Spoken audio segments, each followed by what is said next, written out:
This episode of the Kill by Kill podcast is brought to you in part by Paramount Pictures' Smile 2, which is now available for you to bring home on digital.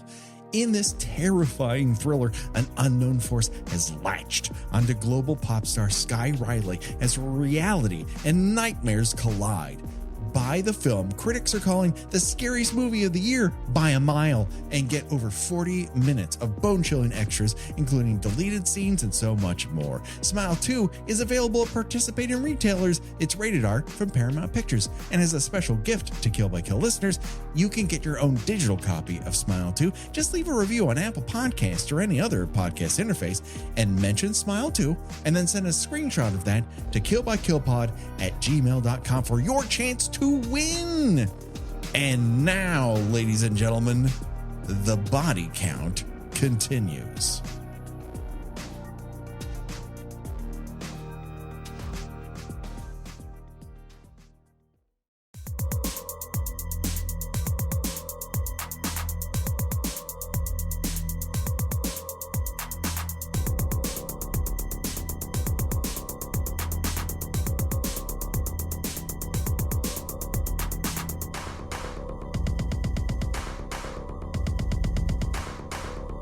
Ladies and gentlemen, boys and girls, Sawsgiving time is here. That's right, we're talking about Spiral from the Book of Saw on Kill by Kill. Well, greetings and salutations, Internet. It's your old pal Patrick Hamilton, and it's the most trapular time of the year. That's right, it's our annual tradition of talking about a Saw movie with no connection to the rest of the Sawsverse. It is Sawsgiving, and this year we're celebrating by opening the Book of Saw, which implies that this is a very literature-based franchise. But I promise you, it is not. Of course, we're coming to you once again from Sawsville, USA, Canada, and its lawless streets patrolled by the Metro Police. And there's only one person I trust to tell me what the fuck that broken glass projector was used for before it became a death trap. The one, the only, Gina Radcliffe. How are you doing today, Gina? Hey, sorry, hang on a second. I'm just finishing just skinning this rando to make a point. Do we ever learn who that is? Is that another person that we're supposed to know who they are? I think he explains who it is, but because so much of this is explained, by that point I was actively not listening to anything. Mm-hmm, sure. No, it makes sense, which probably the only thing that makes sense about this motion picture. Now, I don't want to alarm you, Gina. That's right. We have a special guest. Now, you know her, of course, as a returning champion here to Kill by Kill. But what you may not know, she's just 1/3 of the new horror podcast, Pillow Fright, the one, the only Elissa Wagner. How are you doing today, Elissa? I am doing wonderful, despite this film that we're about to get into, or I should say, with the film we're about to get into. Elissa, for as long as I've known you, right, you have had Saw was a thing that had meaning in your life. This was something you attended when they would come out. You were into this when it was a genuine phenomenon, correct?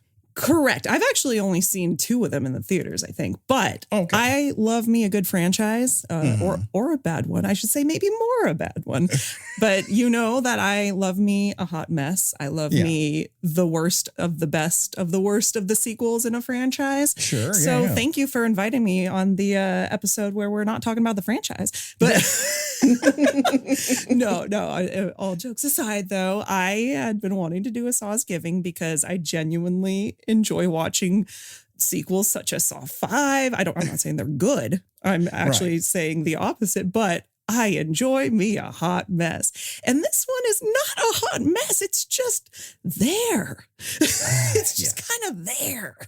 It is very weird because the concoction that this is coming from, I don't think are inherently the worst ideas necessarily. Right. Lionsgate Senses and Twisted Pictures Sense that with Jigsaw, whatever the fuck that was, I haven't seen it. We haven't covered it on the show yet. And please don't spoil it for me. I can't wait to find out after Jån this. Kramer. No, I'm just kidding. It would be great if instead of Jån Kramer, who came after him to take over his mantle, was Jån Kramer. And it was just some guy from Norway who became Jigsaw. Well, great. Now you just spoiled Jigsaw. Oh, damn it. You figured it out already. Are all the traps things you have to put together, including like inserting wood dowels? Because that would be great. They are all from IKEA. All of them. Listen, after this, I like if it's all just Jån Kramer just talking for an hour and a half, I'd be like, yes, thank you, God. Oh, finally. Like for the longest time, we lamented how weird the franchise was about being constantly underground to the point in which one of them, I think it was six, was set at a quote unquote underground zoo. Yep. That was 6. Definitely a thing that has totally happened somewhere in the world. That a zoo has been placed underground to house moles. I don't honestly know. Gophers? Who's to say? We never find out. Why is it a zoo necessarily? We're never told. It's just yet another one of Sawsville, USA, Canada's many underground layers. And now, with the emergence of last year when we covered Saw X, a film that, Gina, you and I were as surprised as anyone to find ourselves liking? Yeah, I found it fairly engaging. Like the secret sauce to it is that Jån Kramer isn't just some dude who is grabbing randos off the street and putting them into metal contraptions, but he is in fact on a righteous mission in Saw X to right a wrong, to personally take care of a problem that has affected him personally. And as a result, we, the audience, suddenly care what happens. It's just not some group of weirdos like that. I don't remember which one it is, but it's that love triangle where they're like killed for the fact that the two guys are having sex with the same woman. 3D. And they're like, we got to put this on display in front of everybody for no fucking reason. It's like they have completely lost the plot. Yeah, that was good old Saw 3D. Saw. When you say good old, that's an anachronism. It's something that's you being kind to it, right? Because up until this point, I thought this is as bad as this is ever going to get. And then I got to Spiral. Yeah. I think it reached a point where you just don't care about Detective Hamhock. Or what are we calling him, Gina? Have we definitively called him one slice of meat or one? He's had various names: Detective Hamhock, Detective Pork Roast, Detective Porchetta. He's a salty processed meat. I'll give him that. He's just oozing juices. And perhaps like Saw X's worst moment shows up for a macrosecond. That's what you're talking about. Yes, that's what.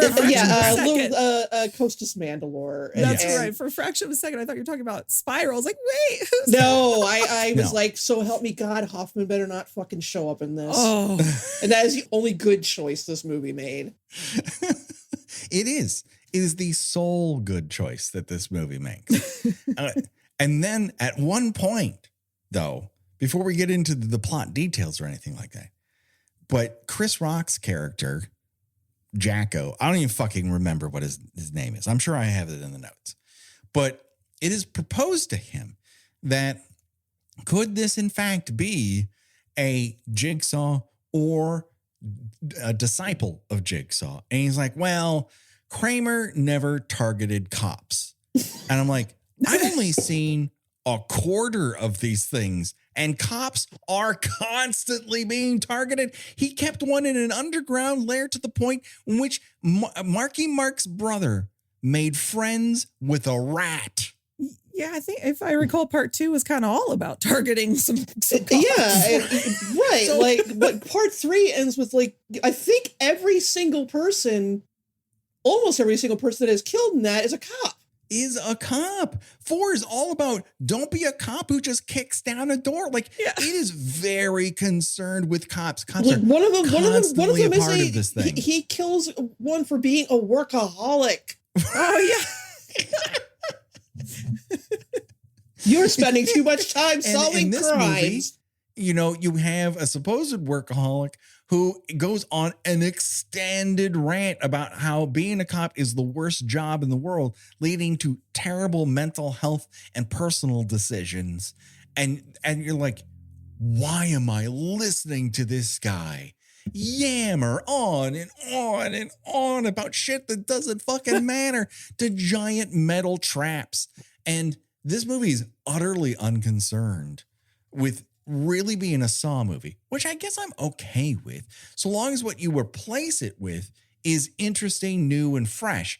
And I have to say, a lot of the decisions here aren't bad. It's their executions that are fucking terrible. I just don't understand the point of it. I mean, I understand that Chris Rock, it's kind of because he produced it, right? He's the one who got this off the ground. This whole thing is birthed from him being at the same fucking wedding or whatever with the head of Lionsgate. And he's desperate to get back on a movie set. And he's like, get me one of those Saw movies, because I would like to do that Saw movie. And Lionsgate's like, oh, the last one we did not do so well. And he's like, well, maybe we do like a sidequel. Like it's in the Saw universe. It does a lot of Saw things, but it's not Saw.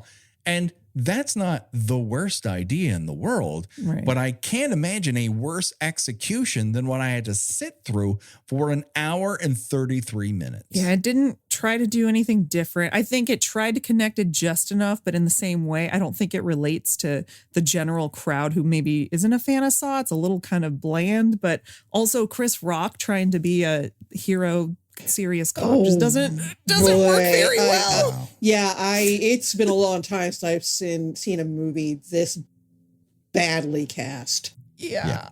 I think he's trying to do 7. Who's the brains behind He's definitely trying to do 7. He's definitely trying to do 7. And his idea of doing 7 is, what if I just have a chin beard?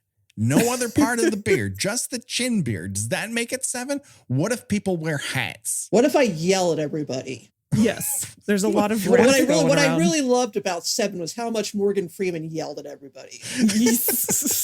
That's an inherent part of what makes 7 successful, right? Is that Morgan Freeman is always pissed off and yelling and complaining about his ex-wife, who shows up in this movie for no reason. Oh yeah, like does that go anywhere? Is it a false flag? Does it lead him down the wrong trail? Is there any point to it? Absolutely not. This movie is more Chris Rock's bits that did not make his HBO hour that year suddenly becoming the main thrust of the motion picture. Yeah, because it's in a Saw film, you'd look at every character introduced and think, okay, are they a part of it or are they going to end up in a trap? Like, where's the connection? And this is definitely not a Saw film. It's not. Right. Which is good and bad, I guess. Because in a certain way, it is like the weakest version of a Saw movie. But like all the elements here could have been fantastic. So you have like, all right, we know this isn't Jigsaw, but it's someone who's taken up the mantle, which is not new. Lots of people have done it. As we've said many times, we even have a t-shirt, right? Jigsaw has a posse. There's a whole cadre of people who love to pick up the fucking mantle and do the due diligence and get out there and trap some people. That's fine. I'm okay with that. And he's going after corrupt cops. Again, you're not going to hear from me, but what about the sacred lives of corrupt cops? That is not forthcoming, if you were wondering. But that also leaves us with the problem is that if these people are caught in traps and we don't want to see any of them escape, that's the problem we came up with before in the Saw franchise. Like, and some of these people you gotta kind of want to root for in some way, shape, or form. Yeah, no, I suck. Yeah, like I don't know that I was supposed to be, being happy that this guy gets away at the end of the movie, but instead I'm like, yay! You continue avenging your father's senseless death at the hands of crooked cops. I'm with you all the way. Oh no! Oh, that's shrugging my shoulders. terrible. As high as my earlobes. Yeah, I feel like this is the only movie in the entire franchise series, whatever, that I genuinely just felt numb to any character. I didn't care either way about anybody. Jigsaw's killed pedophiles. He's killed rapists. He's killed evil health insurance providers. This guy he's killed a smoker. That's true. He killed and a workaholic. But generally speaking, he does choose people who get what they deserve. Yeah. Whereas this guy, kills some cops that killed a man in front of his child. It's like an innocent man who was going to testify against another crooked cop who killed an innocent man. Yes. And we're supposed to be like rooting for Chris Rock, who constantly presents himself as, while not the worst cop in a bevy of terrible cops, also is not a person I care for on any level. Like, he just, from the word go, feels and sounds repugnant, is just talking. He is yapping. He's giving hot takes about Forrest fucking Gump. That's how it opens. That's how it establishes his character. Right. He is just trying so hard to be, the cop that doesn't play by the rules. Yes. Good for him being able to do that for himself. Good for him being able to be in this movie. I guess this is something he's always wanted to do. Yes. I think this is somehow this dream come true.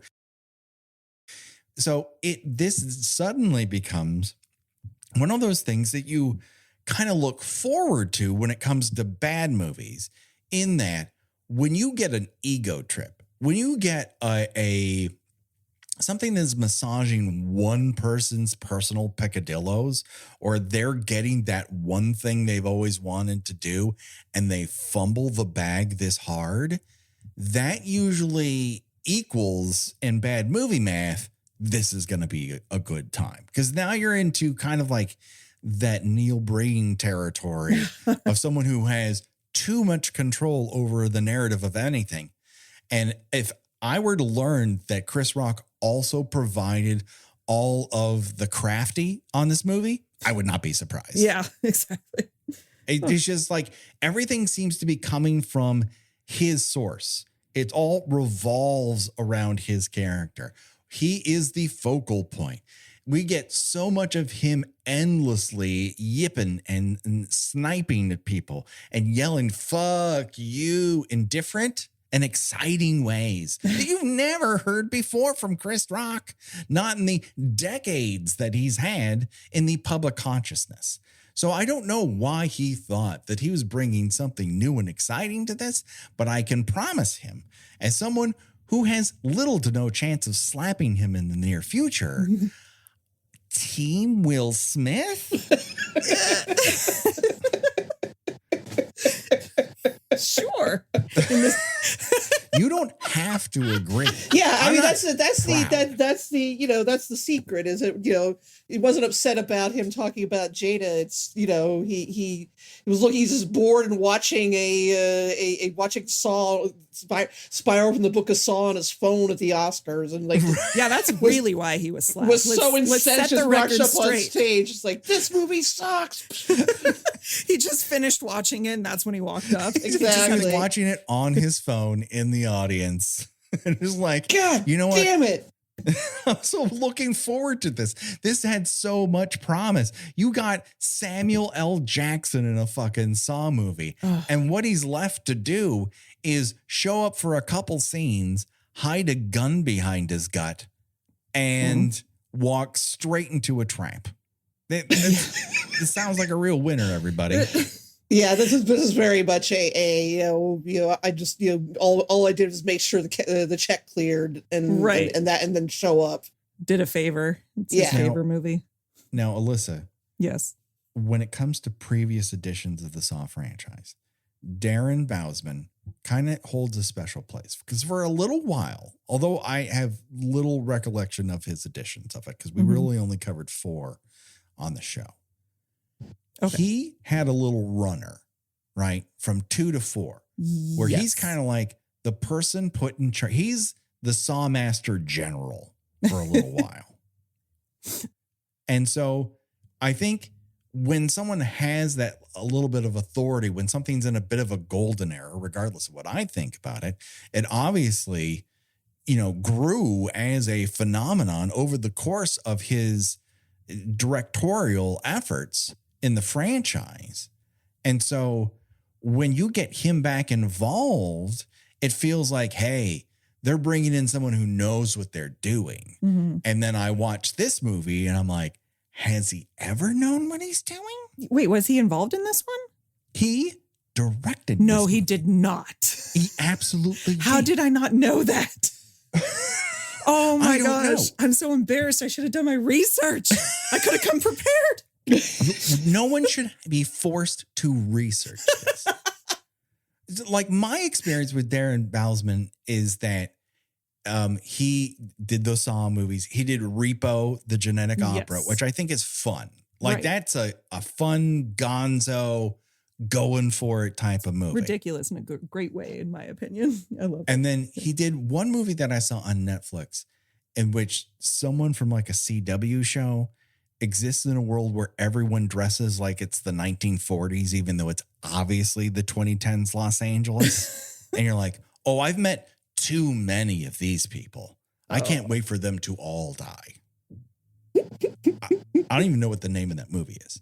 But I was like, hey, everyone can have an off day. I mean, this guy's proven his salt. He has like a phenomenon underneath his belt.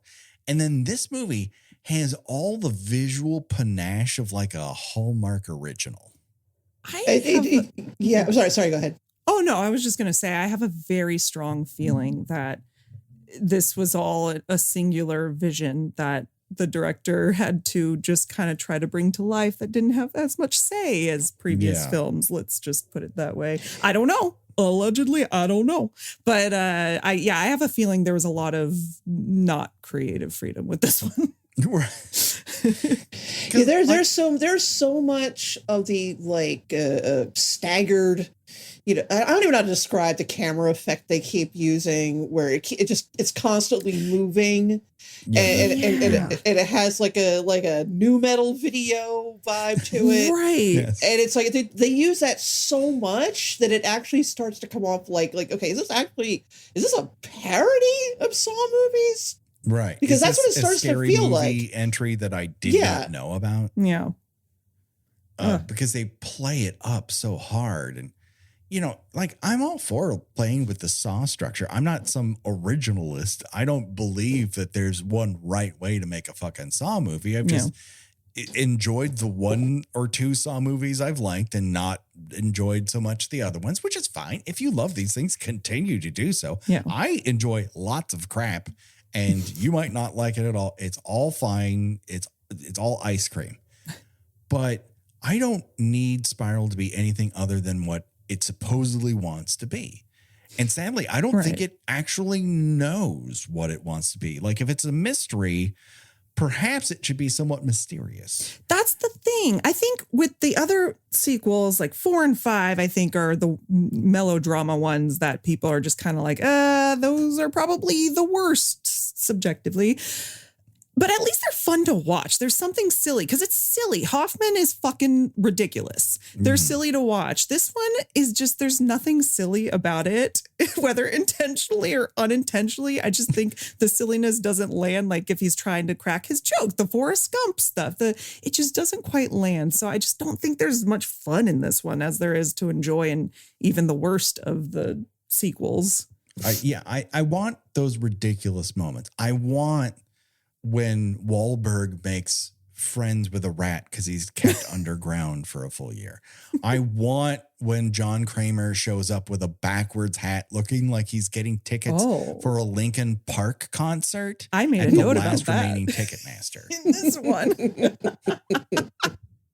The best.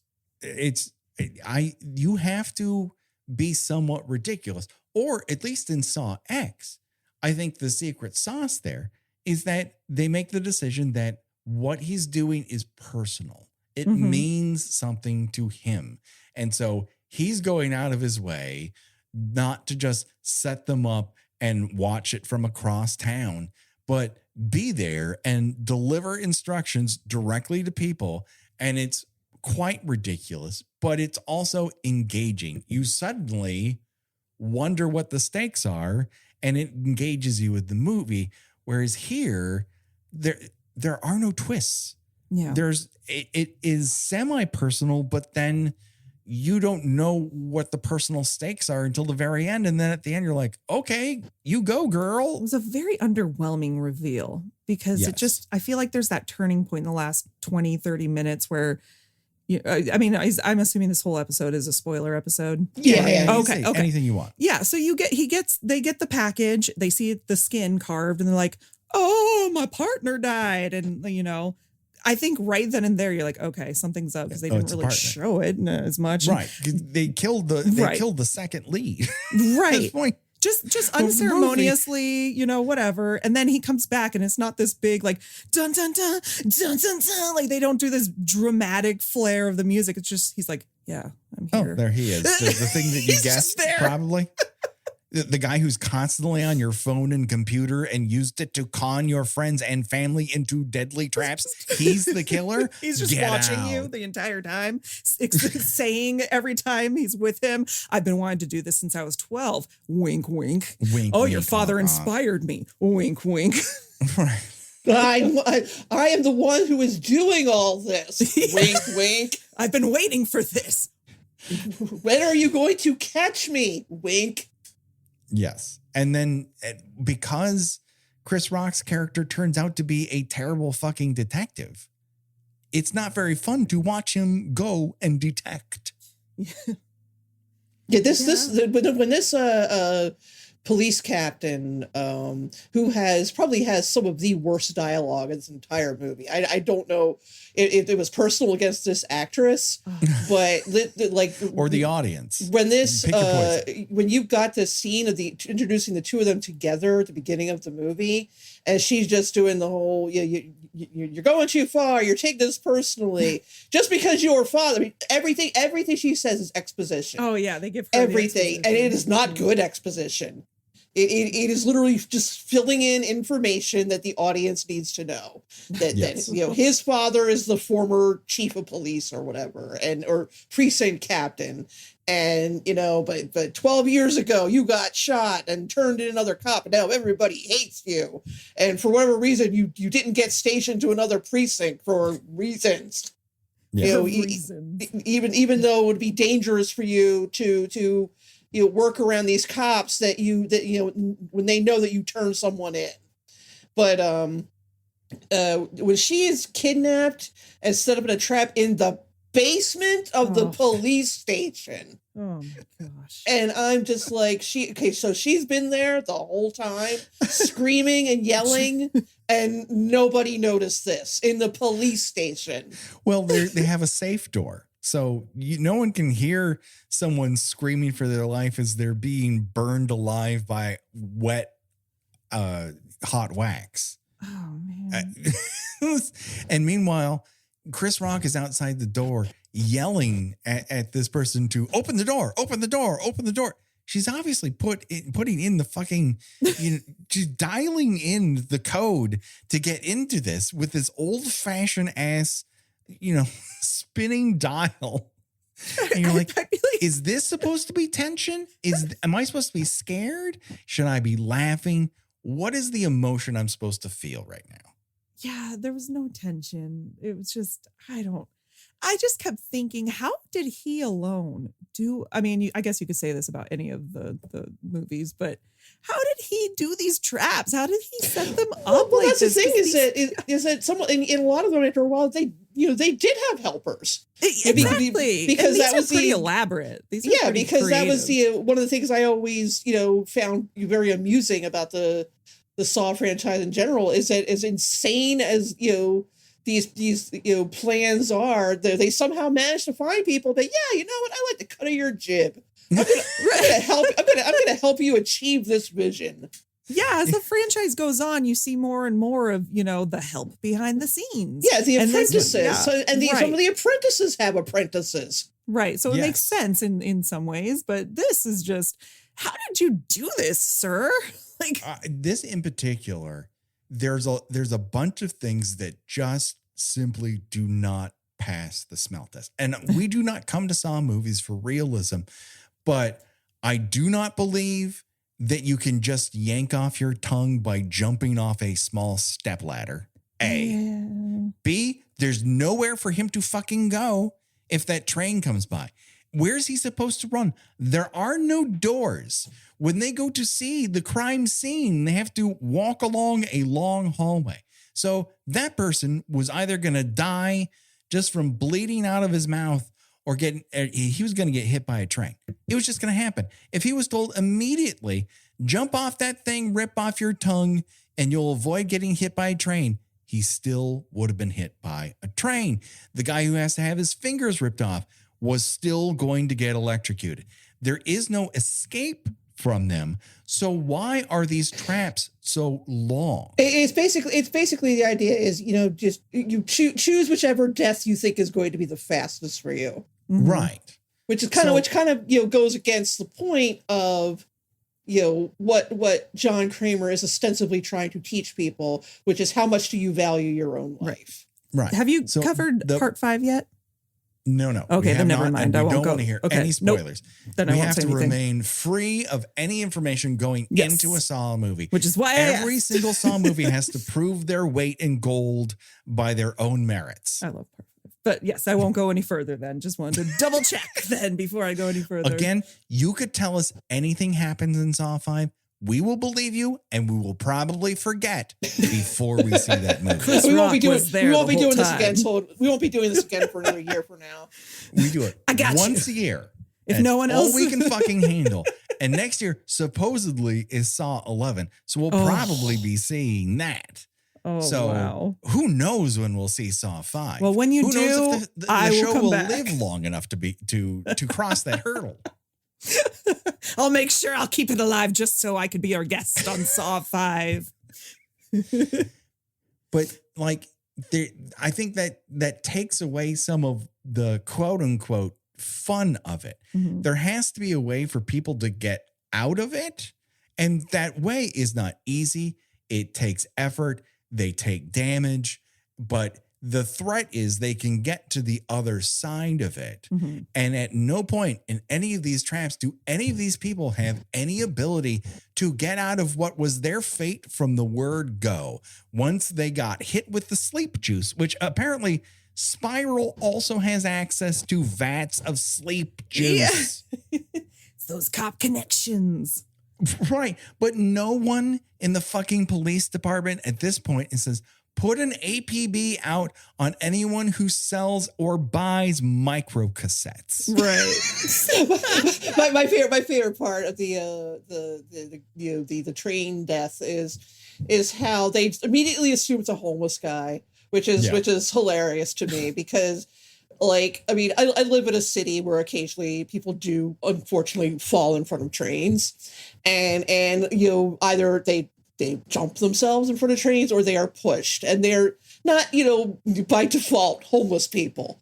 Yeah. And the realization this was not a homeless person is, he's wearing a Fitbit. And it's like, a homeless guy can't have a Fitbit? Come on. Maybe he got one for Christmas. They said it so prominently too, like it's supposed to be involved in the whole plot. He had a Fitbit.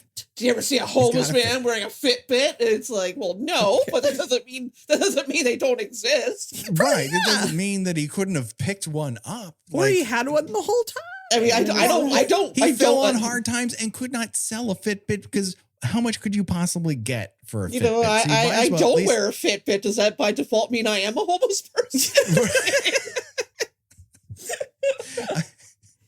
Oh man. Yeah, what is the line here in Sawsville, USA, Canada? What determines whether or not you are unhoused or not unhoused, and how does it coincide with Fitbit ownership? That's an interesting Rubicon that they've doled out for themselves. It's an interesting police station. They have interesting logic in their tactics. I think there's a lot of interesting logic going on here. When we were talking about she's downstairs, the captain's downstairs, we're coming to get you.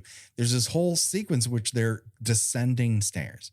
There's another sequence in which Chris Rock's character is trying to get information from a drug dealer who takes up money in an old paint bucket. Oh, yeah. And then they somehow bamboozle him into getting a paint explosion in the face. And then they're like, we have 10 seconds. And it is at least a minute of them running upstairs, including like that dog scare is not, it's one thing to have a dog bark at you. You're like, whoa, and you move out of the way. But that ends up being like 30 seconds of the dog just barking and Chris Rock going, control your dog, control your dog. Okay. Am I supposed to be scared about this? Is this dangerous? Why would I care? You had 10 seconds and you spent 30 of those seconds, 10 plus 20 on this dog situation? Yeah, the dog wasn't even coming up to him. I mean, he was barking, but he wasn't the dog's barking because you're running up the stairs, pushing people out of the way like you're fucking O.J. Simpson going through an airport with a Samsonite. And he was leashed. He could have just dodged the dog. Right. You just walk to the fucking right of that dog. The leash is obviously taut. Like you have a pair of eyes. Fucking use them. And that entire sequence in which Chris Rock is doing a stand-up routine / torture session over a guy's compound fracture is another one of those, why should I care for this person? Why do I want to see him untrapped to death? Need new glasses or want a fresh new style? Warby Parker has you covered. Glasses start at just $95, including anti-reflective, scratch-resistant prescription lenses that block 100% of UV rays. Every frame's designed in-house with a huge selection of styles for every face shape. And with Warby Parker's free home try-on program, you can order 5 pairs to try at home for free. Shipping is free both ways, too. Go to warbyparker.com/covered to try 5 pairs of frames at home for free. warbyparker.com/covered.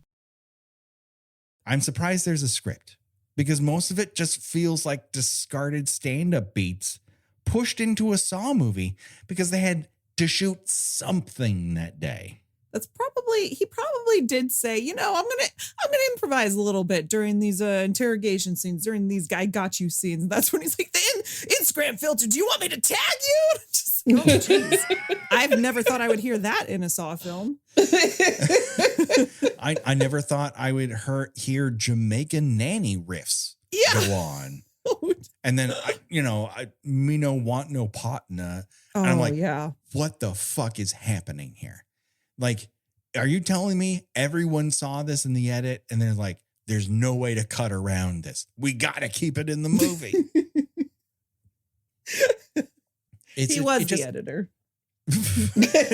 Yes. And he did Crafty. He was the editor. He rented everybody their trailers on set. Yeah, he really was Neil Breen.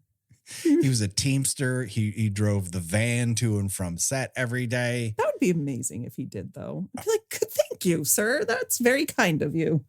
Yes. He's really going out of his way. And in the lead up to this, because Gina, you watched it yesterday. I watched it today. And what I came to a conclusion about this is that this is like a very tedious combination of two things that usually I would find compelling. Badly filmed cheapy. I'm not against it. And we are not into people's looks on this show. But I have to say, this is the ugliest cast of any song. It's not meant to be the model cast. I still disagree because again, Detective Pork Roast is not present. Listen, So there's something. I love so- me some Hoffman in some ways. Okay, in some ways, but that's the I thing. agree. Yes, that is the thing, Alyssa. You are not alone in this world. There are plenty of people who look at Costas Mandylor and go, "That's my type."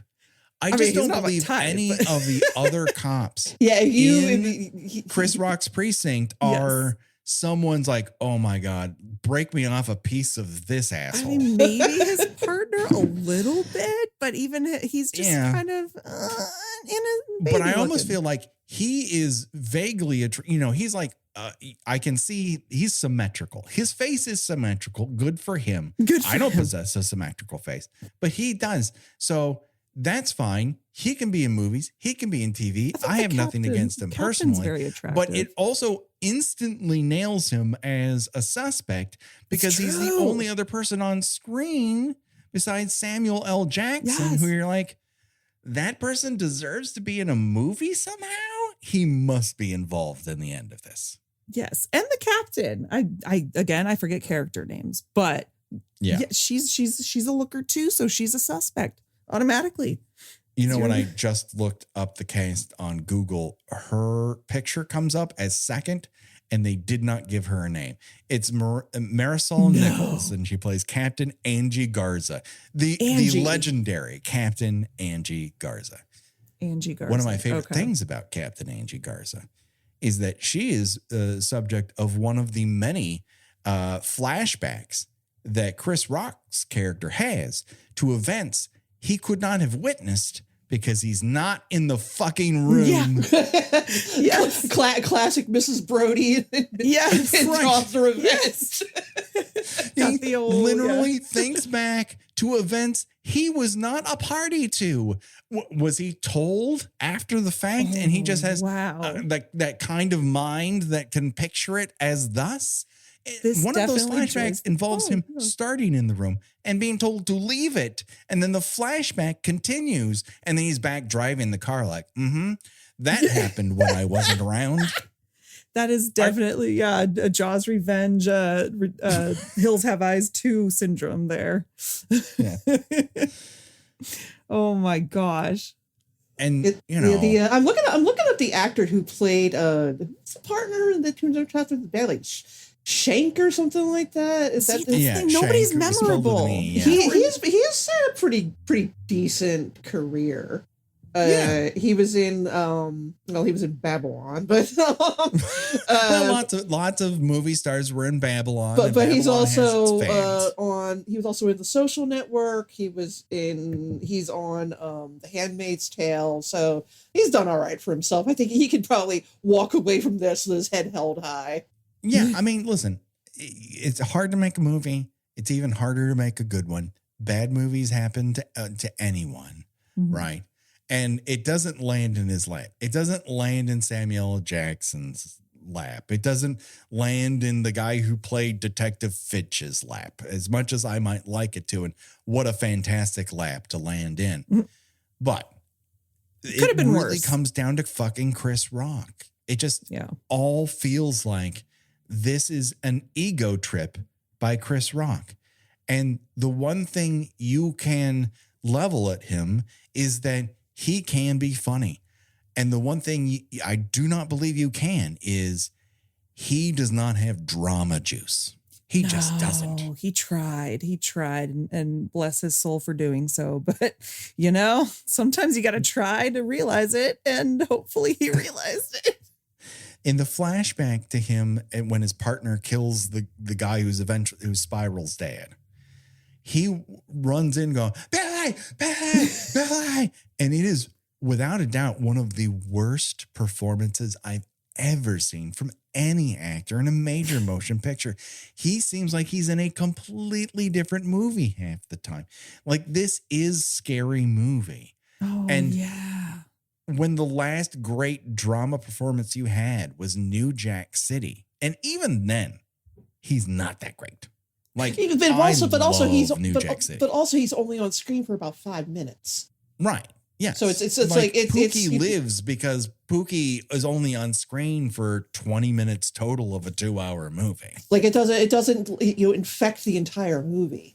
Yeah, Right. I think the only movie I've ever really seen him in is that like Heaven, just like I forget what it's called, but it was a remake of an older movie where Heaven something. Heaven Can Wait. Yes, that one. And I just, he's a comedian and that's great. But sometimes, you can't do the Book of Saw. You can't sometimes as a comedian. I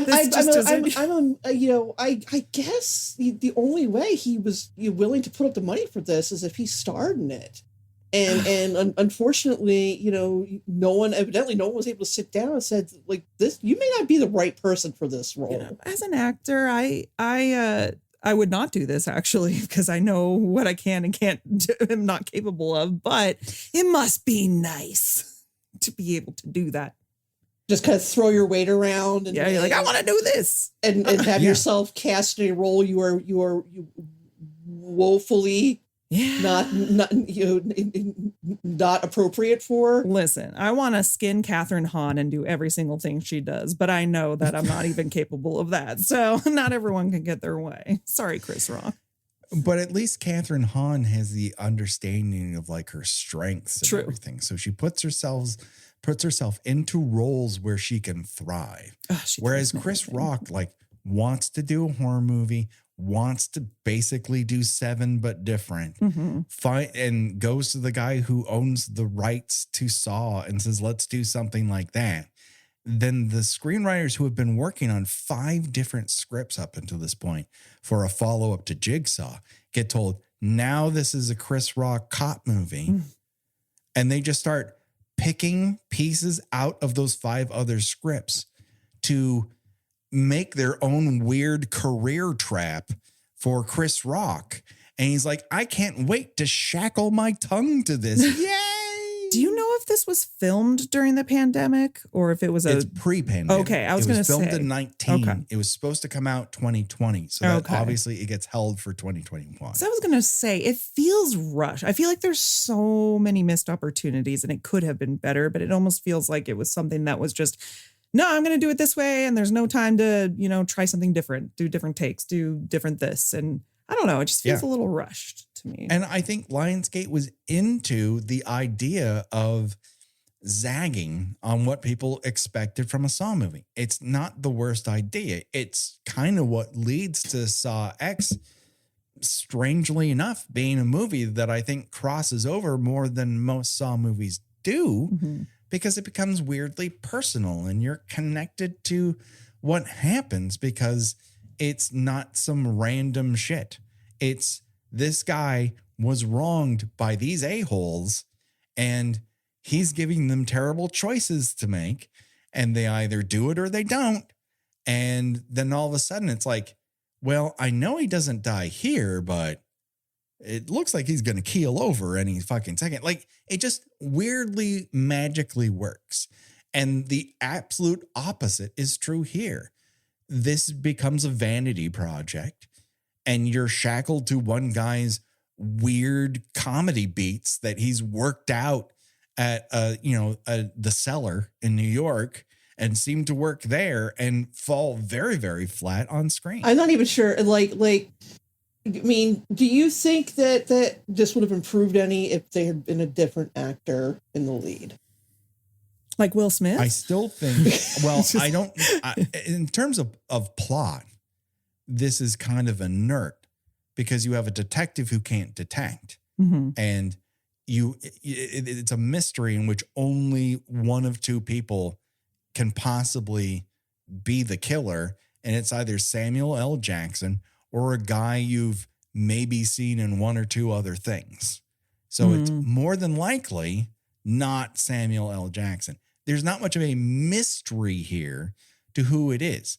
It might have been better in the sense that someone could have pulled off the dramatics of the lead character, but I don't know that it dramatically improves in that way because it would have been maybe 50 minutes without all the unnecessary tangents that we get from Chris Rock along the way. Well, and you can kind of, if I mind swap this with the cast of 7, let's say it was Brad Pitt, Morgan Freeman, I still don't think that it would be, I think the level would stay the same because I just think it comes down to the writing, unfortunately.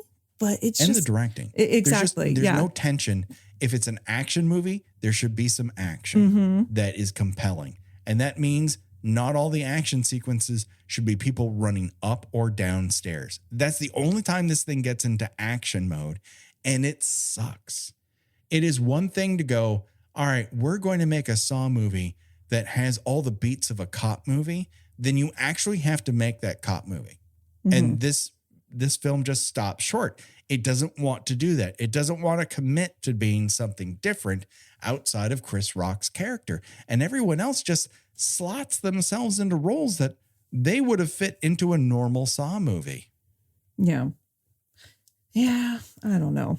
Is there supposed to be a sequel to this? Or I don't know if they're working on it or they planned on setting it up, but it almost seems like it was set up that way. They definitely thought they had a winner. Oh. And that if let's say the pandemic didn't happen and this came out in 2020 to a normal box office, it is quite possible that this might have done a little, I don't think it would have gotten better reviews. Maybe they would have had the chance to do reshoots to make it better, but they can't. It's locked and no one wants to spend more money.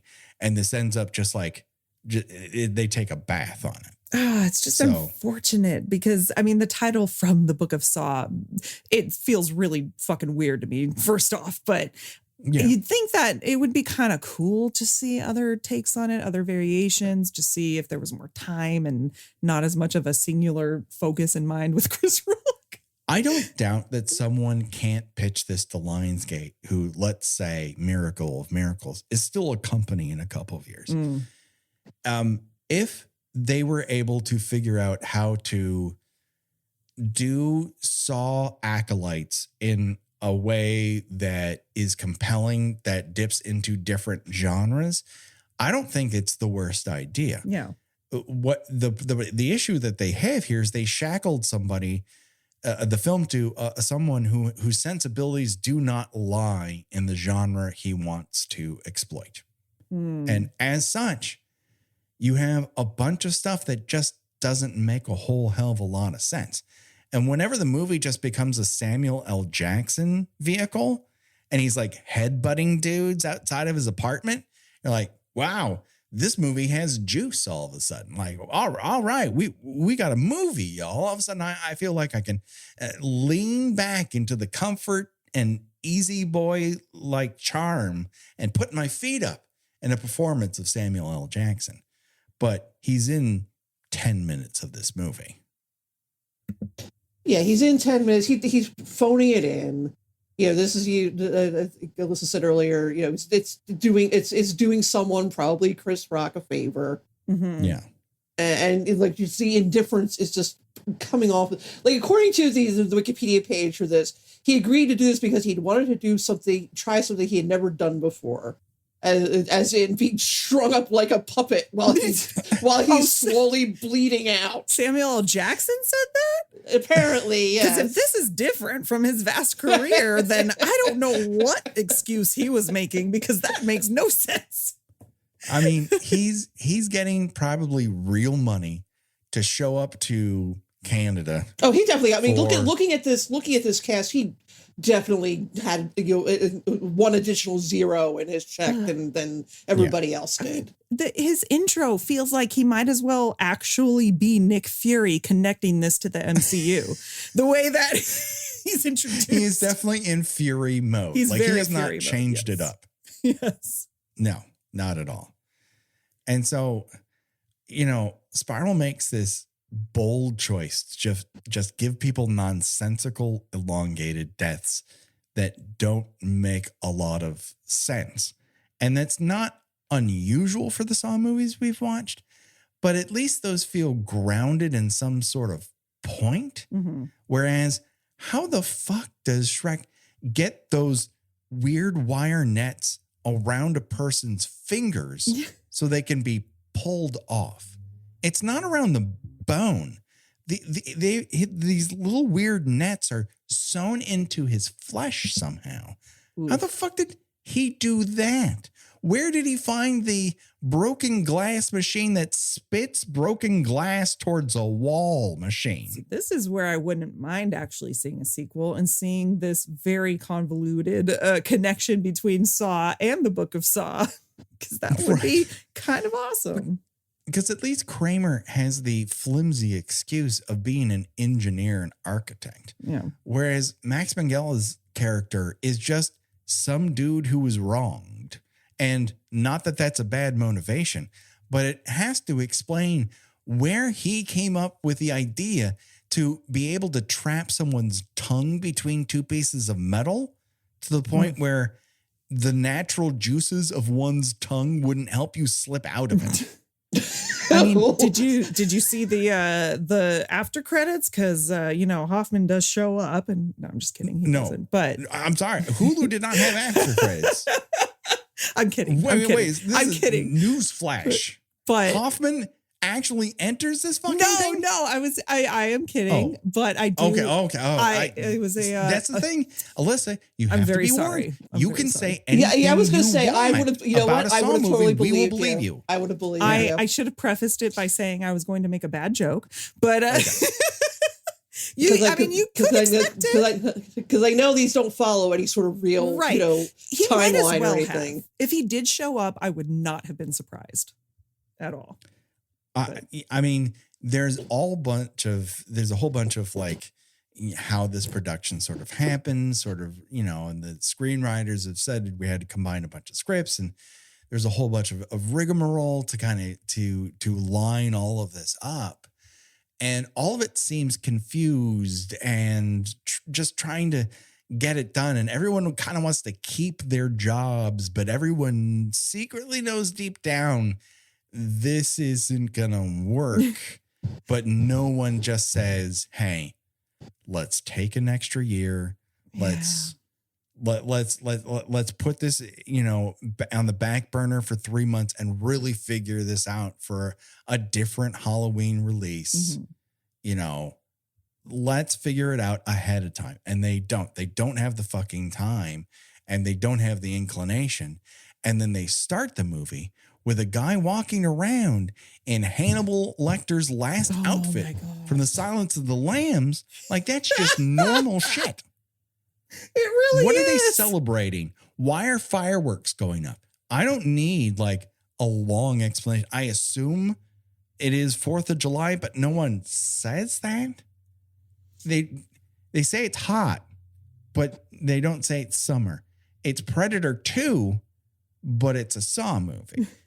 It's just a lot of different things that don't make a lot of sense. And for half of it, I'm just happy we're outdoors. Yeah. Yeah, I was thinking that's one of the few scenes that are outdoors in this movie. When the purse grabber goes down a manhole cover, and then this person wearing Hannibal Lecter's last outfit goes, "You did not just go down there." I'm like, yes, he did. This town is full of underground zoos. Of course, he went down there. That's all these movies do is go down there. Are we supposed to assume that that's Shank? Luring him down into the subway tunnel. Right. Yes. So he snatched this woman's purse under expecting. This was Boz. They talk about Boz a lot. This was Boz, who was apparently also Chris Rock's character's good buddy. That they never really established until he just kind of mentions it casually. Just knowing that he was going to give chase, and that like that's he was that sure that that's how that was going to work. Yeah, this movie has a lot of different little threads that it picks up and puts down. People about halfway through the movie start talking about Article 8, and you're like, what the fuck is that? And apparently it was some sort of local law that allowed cops to just do whatever the fuck they wanted. Oh. So get ready. This is talking about the future, everybody. We're all going to be living under Article 8 sooner or later. Article 8, no. And then Spiral warned us. Spiral predicted the future. It was all from the book of Saw. If only you had read. But so he gets hit by a train, even though he yanks his own tongue off, and he was going to die one way or the other. And meanwhile, Spiral, who does not show up as Billy the Puppet, he has a different puppet, and he has a different pig mask, not the same. It looks like set design from a Primus concert. Listen, yes. I have, and also sounds like drunk Siri. I have words about this. This please was the only note that I really prominently wrote down because it's the thought I've had about this whole movie is that, okay, this is a real thought.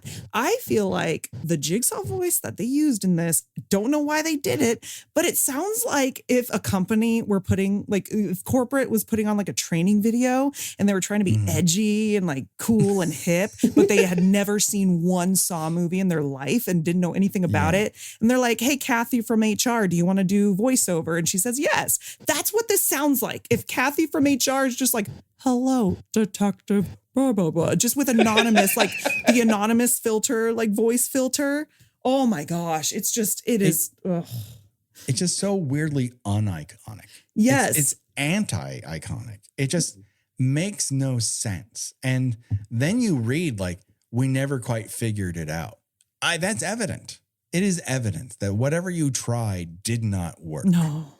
And the movie had to be released. So contractually, it had to show up in empty theaters in the middle of 2021. Yeah. And so they did it. And this is the permanent record. Like, this was their best effort, everybody. It's just, oh my gosh, this voice is like the equivalent of Amanda's wig in X. Like, it's just that bad. It is that bad.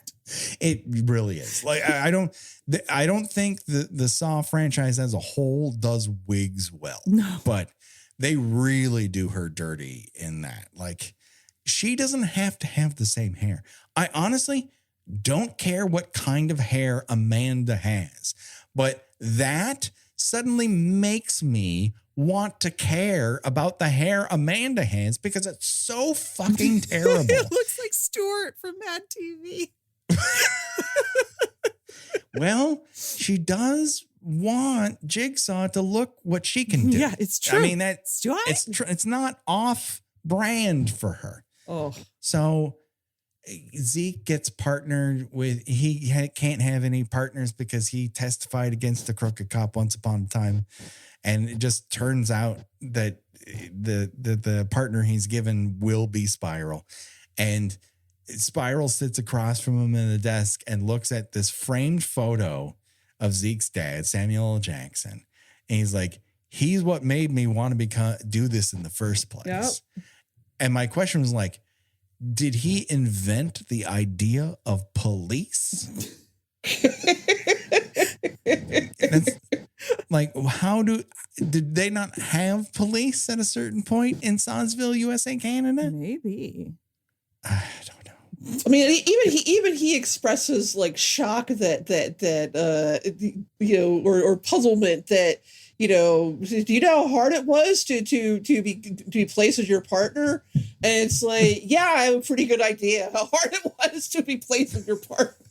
This is like one of those like, it had to have taken at least some 15 years to get this plan in motion. And you somehow, a lot of things that were going to happen you couldn't possibly know. And it's just like it doesn't, even if the movie was good, like this sort of, pseudo Saw's plan, just, the minute you give it, any more than a fraction of a second's thought that doesn't make any sense. Yeah. I mean, I don't know that even the original Saw makes a ton of sense. I think it all just kind of falls apart.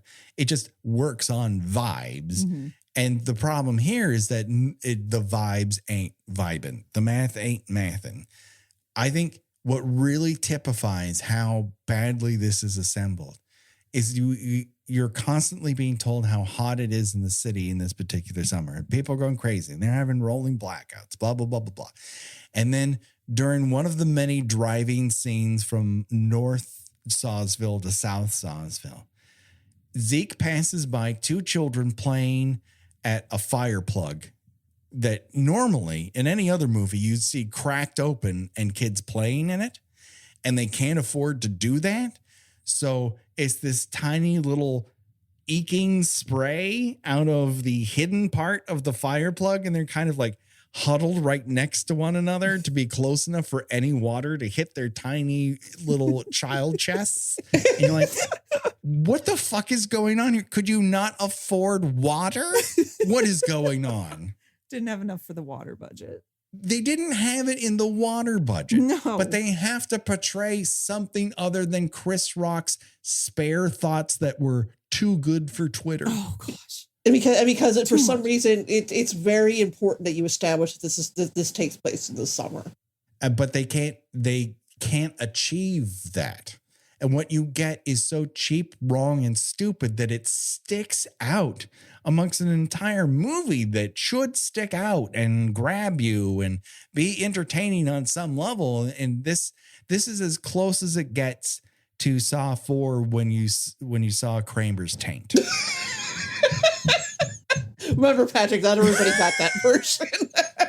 Well, they should have, because it's the... Need new glasses or want a fresh new style? Warby Parker has you covered. Glasses start at just $95, including anti-reflective, scratch-resistant prescription lenses that block 100% of UV rays. Every frame's designed in-house with a huge selection of styles for every face shape. And with Warby Parker's free home try-on program, you can order 5 pairs to try at home for free. Shipping is free both ways, too.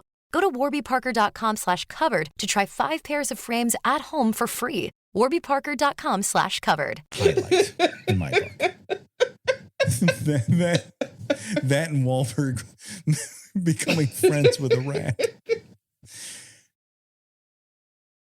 And then at one point, Chris Rock is supposed to go to his dad's for dinner, and he meets a guy who's delivering food outside of it. And the restaurant's name is Terroni, which is kind of the combination of terror and rice-a-roni, the Sawsville Cisco treat. Like, I wish it was more this. Then I would have a lot more fun with There's it. another restaurant called Big Wong in there. I don't know if you noticed that, but Big Wong just has good dim sum, is what it comes down to. Like, I want Big I Wong's want dim sum. Big Wong. You want Big Wong. We all want Big Wong. If anything, this movie has Big Wong energy, and that's the best thing. Big going. Wong, hashtag Big Wong Energy. We did it, everybody. It's time to close up shop. It's not getting better than Big Wong energy. The other thing that drove me absolutely nuts throughout this is that there are moments in which people take time to put on gloves before handling evidence. And then an equal amount of times in which someone's like, give me that evidence with my bare fucking paws. I'm going to Crystal Lake CSI this bitch. They just put their fingerprints all over vital evidence. And you're like, why did you put on gloves before? Why can't you put on gloves now? I don't need to see you put on gloves. I'll assume that happened in a millisecond, and this can just Kuleshov affect it into me believing that you put on fucking gloves. But the movie can't do that. It just has to be inconsistent. They're terrible cops. They're terrible at copping. The Saw universe, man. Saw and cops, they don't know what they're doing. Those cops, man. I don't know if it's that cops are really this fucking bad in Sawsville, or the point is that all cops are bad and it doesn't matter that they're in Sawsville. But none of the movies have an opinion one way or the other. And this film seems to be under a delusion that cops have almost not been involved in the Saw franchise at all. This is unspoiled virgin territory for cops to be involved in. yeah, this is like it's like his angle was, what if we showed the side of the police investigation into Saw's crimes? It's like, oh, so you mean every other movie in this franchise? There's so many movies that the cops are so fucking involved to the point where one of them is a goddamn jigsaw. Is this supposed to take place in the same area? Because you'd think that they would know that. Do you think that maybe Saw is North Metro and South Metro is not as familiar with the Saw areas because they don't have that level of underground zoo in the south part of the city? I do like that when they're looking through, their little, pile of jigsaw case evidence. They do have the cover of his, architectural weekly digest image. It's like, why is this evidence? This is the only picture we've ever had of Jån Kramer. And they just keep reproducing it over and over and over again. But at least that makes sense. It's not as crazy as like the magazine, the newspaper articles that show Jason in his in the hockey mask that show up in later Friday the 13th movie. Like, he's doing his purple. Yes. When like captured him like Bigfoot walking through the fucking woods or whatever. Like there was like, I don't believe a photojournalist was part of any movie I saw. Not to say one couldn't encounter him, but like, did one of them like take a picture of him underwater, like at the start of Jaws 2? What is going on with that? They were waiting. I mean, we tend not to find movies that are just endless rants. And every once in a while we encounter one. And I think famously, our rantiest episode of all time was the Nightmare on Elm Street remake, which we yelled at for an hour and a half. And I think it is absolutely justified. Mm-hmm. And I think this is the first movie that has angered me on that level. And I think it's the same reason. It's not that that Spiral from the Book of Saw couldn't be a good movie. Yeah. It's that they absolutely took elements that could have become something interesting and went out of their way to make it suck. Yeah. It's not the kind of podcast I want to have where we're ranting and insulting people. It's not it's occasionally funny, but it's not what I want to do on the regular, because I want to find the best even in movies that aren't, commercially or creatively successful. I still want to have fun with them. And this movie really works hard for it not to be fun, which I think is a cardinal sin. Yeah. Like I said to you earlier, the two words that I would use to describe it, and most of the Saw movies in general, honestly, are dreary and nihilist. And I realize that for people, sometimes that's a big tool in horror movies. And I don't mind dreary and nihilist, but for some reason, I think that what they're doing here is they think they're also, they're trying to say something sort of, edgy and controversial too. Right. They're supposed to, they're trying to have a message with it. And it's just, I don't know if it works in this particular format. And I think a movie with a message has to clearly know what that message is. Mm-hmm. And occasionally cops are bad is not something that I think needs a message. Mm-hmm. Certainly not this message. That is a subject worthy of examination. And I don't think this movie cares about that examination. I just think it wanted to exploit a feeling and they couldn't figure out how to do it. And so they just did something. And that's ultimately what is the most irritating part of this, is that in choosing to do this something, it turns out to be a waste of 93 minutes. When he announces to Chris Rock's character, his big plan is that Chris Rock will, sort of sniff out bad cops and then Saw will torture and kill them. I'm like, hey, maybe you should get involved in that business. It's better than what you've been doing before because you suck at it. Yeah. I mean, that does not sound like a bad idea to me. It certainly will save on taxpayer dollars. Like, he hasn't hit a bad target yet. All these people. I mean, listen, I live in New York City. Do you know how much money we have to pay out every year to cops who get in trouble for beating up on civilians? Like you tens of millions of dollars. Get a saw, get him a partner in the police force. Yes, just somebody willing to torture, throw it bad cops. Yeah, throw them in that toxic waste that gets released at midnight every night. Well, that's Friday the 13th. I know. You got to cross franchise. You could probably get enough people you can rotate shifts. Yeah, I agree with you. I mean, listen, LAPD, the sheriff's office has a gang problem in Los Angeles. The sheriff's office has a gang problem. So, like, would I mind a couple spirals come in from out of town, maybe clean up the joint? I wouldn't mind it in the least. Yeah, I don't think it'd be a bad idea. Oh, but the robot dogs, they're going to be great. Gosh, don't even. Taking an entire box truck of fireworks and lighting it off in a populated neighborhood, which the LAPD did not in the 1930s, not in the 1970s, but literally in 2020.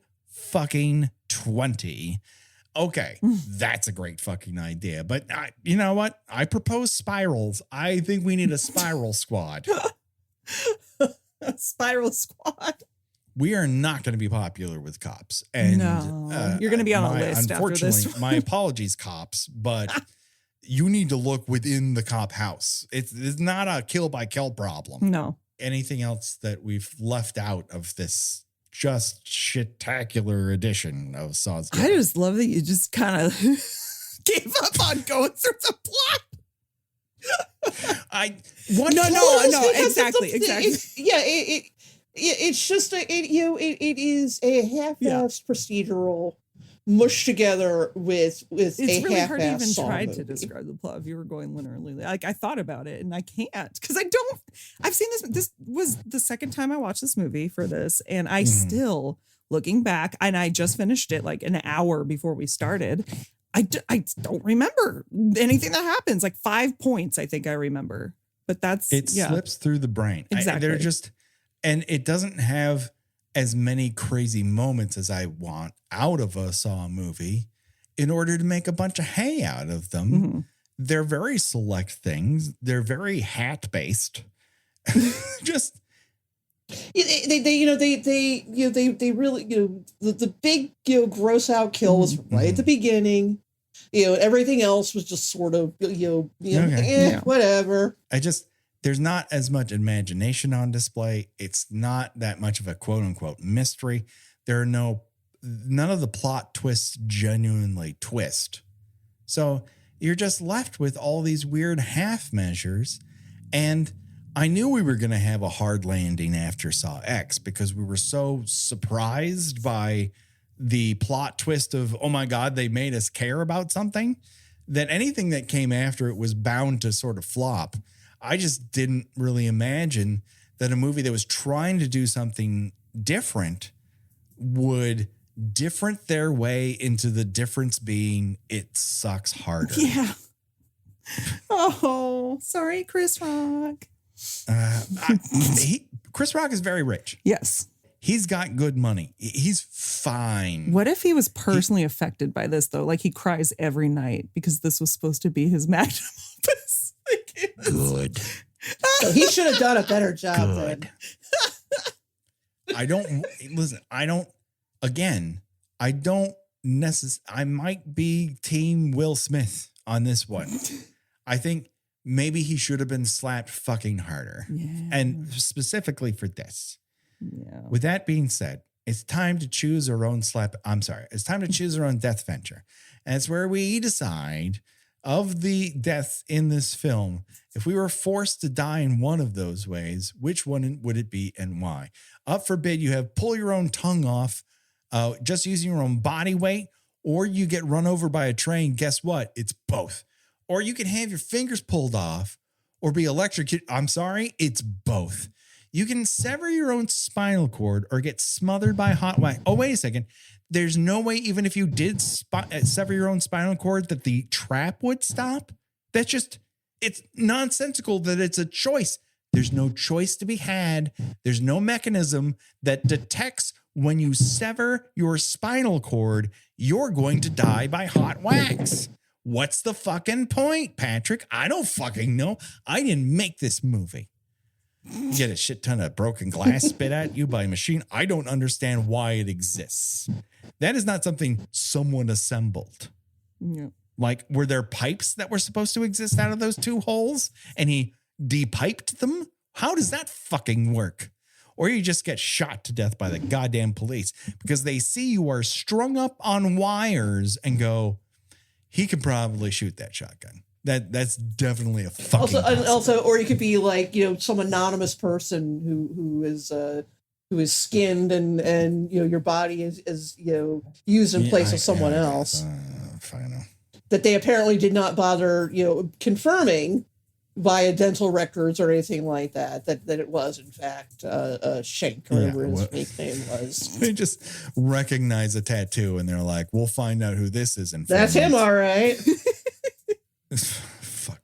Because in advance of this plan, he got a tattoo of a child that does not exist. Well, its name is Dad, so I guess he can live on. And when someone asks, there's that. Well, okay, but that's also fair, going to be yeah. hard to explain at police picnics or whatever the fuck he's going to do from this moment on. So, Elissa, you're our guest, so you get to go first. Man, I think my heart wants to say the tongue beginning death would be the quickest, even though it would suck. But also, now that I've seen the whole movie and knowing it on a whole, I feel like a part of me, intuitively would want to be the skinned rando because you never know. He probably got shot in the head Right. It was over quickly and he doesn't know what the hell happened to him. He could have get smothered with sleep juice, which is, as we all know, is Sawsville, USA, Right. Canada's #1 producer. Exactly. So based on my creative liberty to write the backstory to that, I would choose that. Okay. Gina, what say you? Yeah, I think I'm going to take because probably just some he did say who it was and I've completely forgotten even though I watched the movie 24 hours ago. So I'm just gonna retcon it that it's just some random person that they picked up, knocked out and skinned them, and then they woke up in heaven surrounded by their loved ones. So I'm gonna that's what I'm going to choose. I want to get strung up like a puppet and get shot by cops because they have the green laser things on the end of their guns, and I just find them cool. It is a cool I just visual. want to be different. I want to be different, like Spiral from the Book of Song. God damn it. The extra gritty. Go to our Patreon where we have lots of episodes where we talk about things we love. We answer your questions. We do movie commentaries. It's a goddamn good time. You should join us over there. Elissa, what do you got going on? You can find me I'm usually just on Instagram, Elissa Wag, ELISSA. And the Pill of Fright podcast is a thing. We are a podcast. We talk about all things horror through the lens of kind of the nostalgic slumber party of our youths, the millennial youth. And we filmed a Halloween special in October, which You sure did. and you saw it? Oh, yeah. Of course I saw it. Patrick had a little cameo in it. And no, that took it was a labor of love and a labor it was. So we took November to just kind of recoup. So we are on a bit of a little recalibration break, but we will be back and we're at Pillow Fright Pod on Instagram. I love what you guys do, and I think the difference between you and anyone else who's doing it is that you all are creators within the space.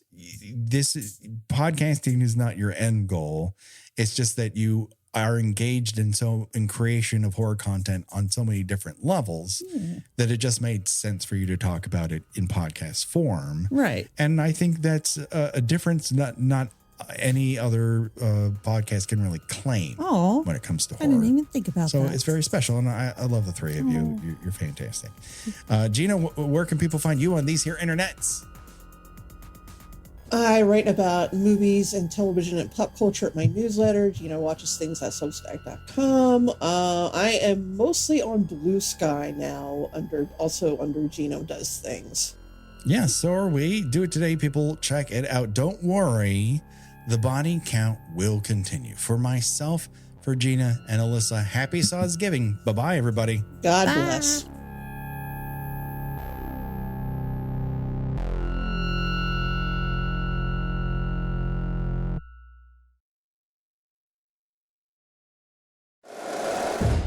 Hey everybody, I'm Trevor Sikkema, host of the PFF NFL show, here to tell you what you can find on all of our shows throughout the week. On Mondays, we have the Grade Release Show, where myself and Dalton Washman break down every single game that you just saw in the NFL. On Tuesdays, we have the Quarterback Breakdown with Seth Galina. On Wednesdays, we've got the Rookie Review with John Ledyard and the preview for the upcoming week in the NFL. So make sure you are subscribed to the PFF NFL show wherever you get your podcasts.